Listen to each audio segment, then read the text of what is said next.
What's going on, Top Notch family? So, we do got some more news as soon as I wake up, and there's going to be plenty more trades. So, you guys are definitely going to want to stay notified, subscribe to the channel, comment, and all that good stuff. And I appreciate that so much. So, to start the day, it says the Toronto Raptors are trading away Davion Mitchell to the Miami Heat for PJ Tucker and a second round pick in cash. Now, let's talk about the Toronto Raptors perspective, right?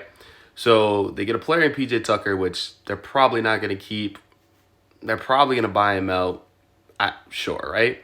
But I'm pretty sure they probably looked at, okay, let's get some draft capital off a player in Davion Mitchell, which we probably wasn't going to retain during the offseason, and then also they get some cash. So that's probably what their perspective of this trade was. At the end of the day, we all know the Toronto Raptors GM is definitely one of the best out here. He knows what he's doing. Now, from the Miami Heat's perspective, this is an A-plus move. A-plus. And the reason why I say it's an A-plus move is because you give up a second-round pick and some cash, that's fine. But I'll give up a second-round pick for a player like Davion Mitchell. PJ Tucker was never really part of the Miami Heat. He was a part of the trade involving the Jimmy Butler trade, but he was never going to play for the Miami Heat. It didn't make much sense for Tucker to play. You know what I mean? He's old, he's washed up, we don't need him, right? But bringing in a player like Mitchell, who is a great defender, right? Because the Miami Heat already lacked that with having Tyler Hero, Terry Rozier, Duncan Robinson. Like, it's not great. Now the Miami here are going to have Davion Mitchell, Haywood Highsmith, Bam Adebayo, Khalil Ware, and Andrew Wiggins. Defensively, they're excellent. You see what I'm saying?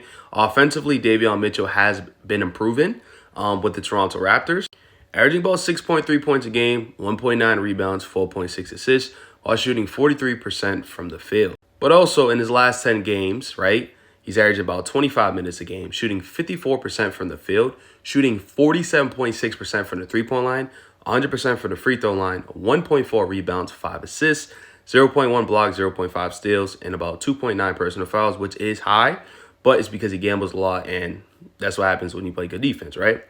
And his three-point percentage is about 36%. Doesn't take a lot of attempts, but is capable of hitting some shots down. So I personally love this move. I personally think you can close with Davion Mitchell. Defensively, he is that great. Offensively, obviously needs to improve. He definitely does fit the Heat-type culture guy. I believe he will be a restricted free agent this season or unrestricted free agent, one of those things. And he has a lot to improve with the Miami Heat to see if the Miami Heat do want to bring him back next year. And this is kind of just breaking down like the apron stuff, right? So for Miami, above the tax, $2.8 million. Below the first apron, $1.96 million. For Toronto, they're below the tax, $4.6 million.